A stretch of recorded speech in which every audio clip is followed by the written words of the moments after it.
Welcome to Resiliency Redefined. I'm your host, Robyne, and I am thrilled to share with you information about resiliency, well-being, performance, education, business, parenting, and everything in between. I'm committed to joining you each week to talk about these big ideas and bring them into action, habits, tools, strategies, tactics that allow us to finally uncover what it takes to truly be well. And I'm just so excited that you're here.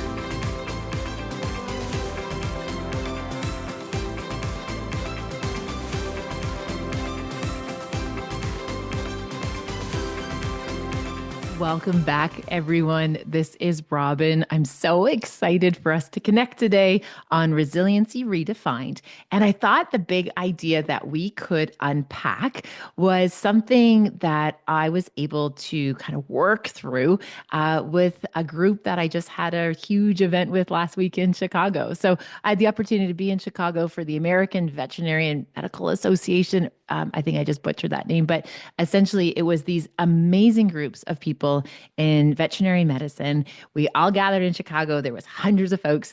And I love the idea that we talked about in some of the work around high performers, which clearly our veterinary community are high performers. It's like we know better, but we don't always do better. So I thought today's episode could be all about the knowing doing gap, which is that space between knowing what we ought to be doing and should be doing, could be doing, and actually doing the thing. So I'm going to bring you some of these insights from, again, working with some really remarkable people about how do we look at this from a behavioral perspective. So to kick us off, I think it's so important to recognize that, yeah, we know a lot of what we, again, could be doing, should be doing, or ought to be doing. And then putting it into practice is a whole other ballpark. Okay, that's a whole other game. So how do we start to narrow that gap or bridge the gap? My first invitation is to acknowledge the fact that we aren't necessarily very good at it. We need to be able to acknowledge and recognize the fact that we know better, but we don't always do better. So then, once we kind of do a little bit of that self-awareness, I want us to get really curious about this, again, from a behavioral perspective, because every behavior that you are doing or essentially not doing serves a purpose. Every single decision, everything you do, it serves some purpose. So let's kind of unpack that. So let's say you decide to set your alarm in the morning for, let's say, 6 o'clock, and you're going to get up and you're going to go for a walk. And 6 o'clock rolls around. Okay, 6 o'clock rolls around, and then you hit snooze and you ended up staying in bed for like the extra hour. What is the real you? Who is the real you? Are you the one who set the alarm at 6 a.m. or are you the one who gets up or hits snooze or whatever? Who is you? Well, the reality, it's always you, but it's different behaviors or thoughts or practices that are being activated. So I like to think about it this way. The 6 a.m. setting the alarm, that's motivation, right? That's that spark of like, hey, I'm going to get something done. I want to start my day in a really active state. To be able to do it, I'm going to set an early alarm. That's motivation. Discipline is getting out of bed at 6 a.m. Okay, so discipline is getting out of bed at 6 a.m. and following through. And you might recall in an earlier episode, we talked about how do we improve our self-esteem or our self-efficacy in the most instrumental way? Be a person who does what they say they are going to do. That is the best way to strengthen our self-concept, to strengthen what we call self-trust. Be a person who does what they say they are going to do, because then you can rely on yourself. You have this like commitment to being a person who follows through. So does that mean every time that alarm goes off at 6 a.m. that we have to get up? The question, you know what? Maybe not. Now, this might feel like a wee bit like, Robyne, you literally just threw us a curveball. What are you talking about? If you aren't getting good rest and you're not sleeping well, My invitation for you is to focus on the sleeping well part of it. And if you aren't sleeping well, getting up and doing a hard workout, for example, is going to add more stress to your body. It's going to add more of that distress. So, actually getting good rest is more important. So, I think we need to be, again, this is that self awareness piece. Setting your alarm in the evening, we want to be realistic with where we're at, what's the priority, and what's going on in our lives. Because so often I see folks who are literally like sustaining life in this like dumpster fire, right? They're janitors of craziness. And then they're like, oh, I'm going to sign up for a new CrossFit class, or I'm going to try this new diet, or I'm going to do this thing. And it's like, is this the time? Right? Like, if your world is feeling so overwhelming and things are so out of sorts, I don't know if that's the right season to add a really difficult task that requires such high levels of discipline versus creating some practices that are going to bring a wee bit more stability and groundedness and that feeling of being well resourced and energized, which you're not going to get trying to hate yourself healthy. That's not where you're going to find those benefits. You're going to find them by dialing in your sleep routine, by being able to lean into some really good conversations with trusted people, like building your inner circle, being able to walk through this with, the right people is going to make a better return on your investment than if you try to punish yourself into health or well-being. So again, the self-awareness of knowing like what makes sense right now. And again, what behavior or what purpose is this behavior trying to tell me, or is it trying to achieve? Okay, so here, let's take another example. Let's say you notice you're feeling really scattered and you're trying to bring in some like stillness or maybe a little bit more ease into your day, but then you notice your recovery behavior could be like chasing that dirty digital dopamine and you're like scrolling and maybe you're procrastinating.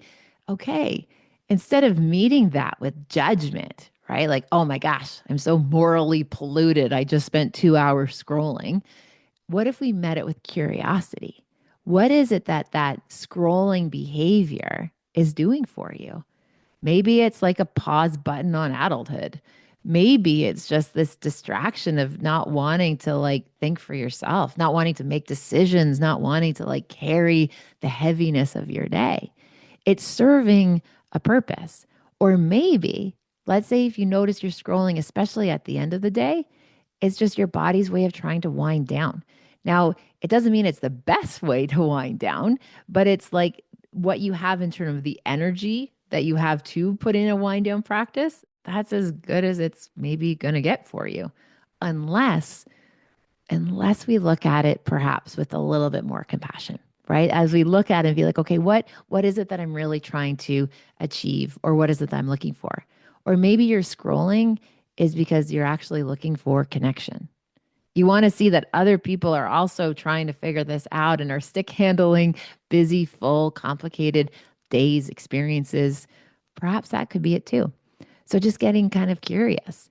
And if you notice, right, if you notice, like, yeah, okay, wow, this is just about just wanting to pause, just wanting to block out the world, like forget about all the noise and that negativity. And I'm just going to like go down these rabbit holes. Okay, can we do it in a way or structure it in such a way that you can get what your need is so it can be met, right? You can still meet your need, but perhaps not in a way that's going to like derail some of your goals or derail some of the things that you're actually wanting to do and to achieve. So here's an example. Maybe setting up some guardrails that you're not going to scroll in when you're in bed, right? Or scroll, for example, when you're watching TV or your favorite show at nighttime, trying to decompress. And you've probably seen this like meme or the meme where it's like, we spend all our day on looking at medium-sized screens and then we unwind by looking at larger screens while scrolling on the little screen, right? Or something to that effect. Again, maybe you set up some guardrails as to when you are going to do that behavior. Now, as a behaviorist, one of the things that I'm mindful of, just to give us a bit of clarity on this one, why is scrolling so like addictive? It's because it is on what we call an intermittent reinforcement schedule. So I'll give you an example. If you were to think of like scrolling, same as you think of like playing a slot machine, okay? It's this idea that you never know when you're going to get the win, or you never know when you're going to get that digital or that dopamine hit. So on our slot machines, it's a money reinforcer. And in the virtual world or on a screen, social media, it's like the laugh or the little nugget of knowledge, right? We don't even know what the incentive is, but there's something out there. And we just scroll and scroll and scroll until we find it. And sometimes we find it after 5 minutes of scrolling. Sometimes we find it after 75 minutes of scrolling. But eventually we kind of get to this moment where all of a sudden we get the hit, right? We get that thing that we're looking for. So, what I want you to think about is the fact that because it is an intermittent reinforcement schedule, it's actually the hardest schedule to use to change behavior. Okay. Because if we, for example, knew that every 5 minutes of scrolling, you're going to get one good dose of dopamine, it would be pretty easy to stop it, right? Because then you'd be like, you know what? I want 3 hits of dopamine, going to scroll for 15 minutes and we're good. It doesn't work like that because we never know when the hit's going to come. So, understanding the schedule, like understanding or the lack thereof of a schedule, is really helpful to recognize what it is. So ultimately, why do we want dopamine? Dopamine feels good, right? And there's different ways we can get dopamine. Dopamine is the like acquiring hormone, like we've acquired something, we finished something, we crossed a finish line. So if you think about it, you could get dopamine by finishing something on your to-do list. Or you can get it by scrolling on the phone and like seeing a really fantastic puppet video. So what's your brain going to choose? What's the brain going to choose? It's going to do the heavy work and I'll get a reward, or do something easy and I can get a reward. We're always going to lean towards that path of least resistance unless we're intentional. Okay. Unless we set ourselves up for success. Now, somebody recently asked me the digital dopamine hit that I get when I find something funny, let's say on social media, versus the dopamine I get when I finish a task, is it the same? And the reality is, it is. Yes. Our body doesn't differentiate between like, oh, this is like hard earned, well earned dopamine versus, wow, you found a little biohack and you're going to get a little bit of this. It's the same compound. It's the same as like when we look at cortisol, our bodies, so cortisol, the stress hormone, our bodies can't differentiate if it's like, wow, I've been chased by a tiger, right? And that's why my body's full of this cortisol. Or if I had 3 Zoom meetings back to back and had difficult conversations, right? Our bodies can't differentiate like, oh, this is good cortisol. This is just me doing my job versus I've been chased by a tiger. Helpful to know because, again, often we kind of structure it this idea that like certain hormones are good and some are bad. But when we're talking about compounds like cortisol or dopamine, our body doesn't, it's not a moral issue. It's not like, ooh, this is the good stuff, this is the not so good stuff, and how you got it. The reality is that you have it and we have to process it if we want to feel better, if we want to be able to really understand our behavior. Okay, so I really hope that you're still with me so far on this idea. So, all behavior serves a purpose. A lot of times we're going to find the behavior that gets us to the goal with the least amount of resistance. So that's obviously why we perhaps do some behaviors that might be a wee bit more maladaptive than adaptive. But essentially, all our behavior is either helping us get closer to the goal or it's hindering us based on the schedule, based on how close that reward is going to be. Okay, so how do we, circling back to the top of this episode, how do we decrease the knowledge doing delta or the knowledge doing gap? A, self awareness. B, curiosity about what behaviors are present. And C is to get intentional. We want to set the intention, and that way we have a game plan. Now, part of resiliency is being adaptive, that game plan can go out the window 100%. But the problem is, or the issue is, we've got to have the game plan to start.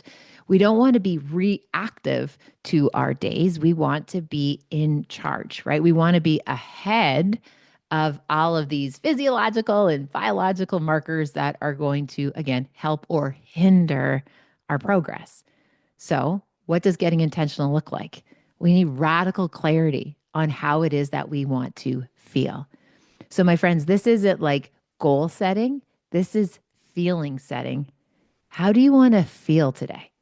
So when you wake up, Okay. Or perhaps even you do this the night before, depending on what your flow state is.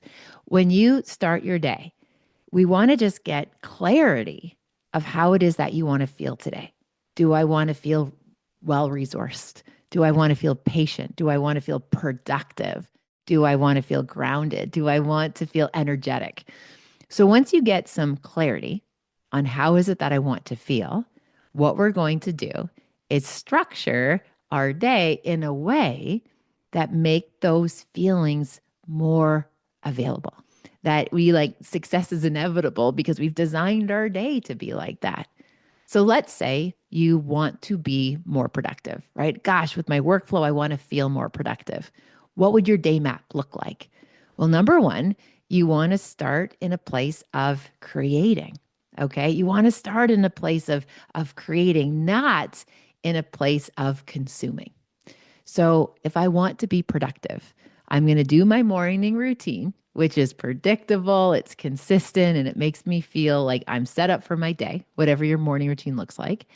And then when I go into that productive window, I'm going to have a schedule of time on task. I'm going to like block out an hour, right? 55 minutes or an hour where I'm able to do the thing that I want to do. So I'm going to block out the noise. I'm going to block out the distractions. I'm not going to be definitely looking at email first thing in the morning if I want to be productive. What I want to do is get really clear on what I am able to do in this 60-minute work window. And what you're going to notice is that you could try to do that same task, let's say 60 minutes. You could try to do that off the edge of your desk or the side of your desk or in between meetings. It's going to take so much more energy to stay, quote, disciplined. It's going to take so much more effort to be able to get it done. And it's going to be a bigger drain on your cognitive energy versus if you just bookended and blocked a work window of time on task. So being really intentional. Now, I am a firm believer of like 1 good hour for a high performer with very little distractions sets you up for success. You can be more productive in that 1 hour than if you have, I think it was my bestie Jill Carr, she sent me a link and it was to a video called like, I think it was called Leaky Brain, where it's like you're just kind of like going in all different directions and lots of different places and spaces.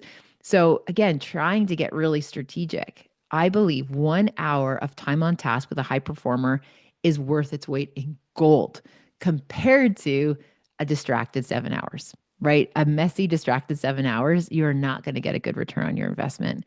And what I have also learned, the more that we set up these like little work windows for optimal success, they become self-reinforcing, which means it feels so good to get it done, which means we won't need as much discipline in the future because it's going to be becoming a place where we can readily get that feeling, which is feeling productive when we set up the environment correctly. Okay, so that's one example. Another example, and I can already imagine people saying, okay, well, what does that morning routine look like that you kind of glazed over? The morning routine is a structured practice that you do for you, and it's not selfish, it's science.